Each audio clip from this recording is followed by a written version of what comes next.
Thank you.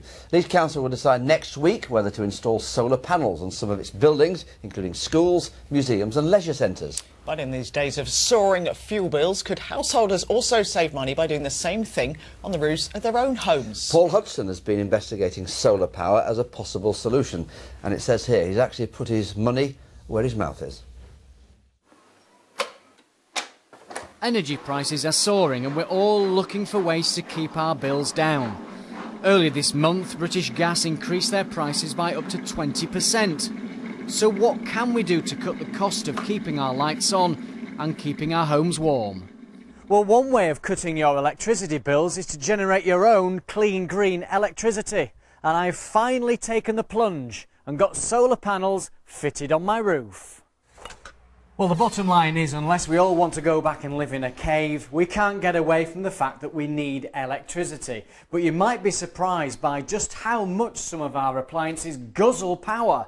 This kettle, for example, the worst offender, 3 kilowatts every time you turn it on. The oven, 2.5 kilowatts, and then you've got things like the dishwasher. Now, on a sunny day, my solar panels generate 3 kilowatts of electricity. And even on a cloudy day, as you can see, power is still being generated. The cost of my solar panels came to £11,000. My income per year, including government tariffs and savings on my electricity bills, is £1,250 a year, which means after 8 years they will have paid for themselves and will be making money. And if you can't afford to pay for the solar panels yourself, there are companies out there who will fit them for free. Andrew Cooper from the Energy Saving Trust explained how it works. They will take the feed-in tariff for themselves, but the electricity that's generated off the roof will be used within your building, and that could save you anywhere between £150 and £300 a year.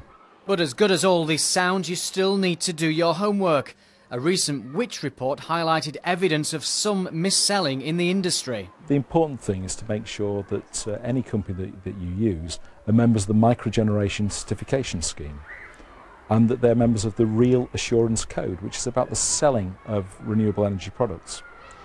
If you've got any doubts at all, the Energy Saving Trust will offer free, independent and impartial advice to you, and just give us a call and we'll be more than happy to help. With electricity bills expected to keep on rising, producing your own clean electricity has never looked so good. Paul Hudson, BBC Look North, Leeds.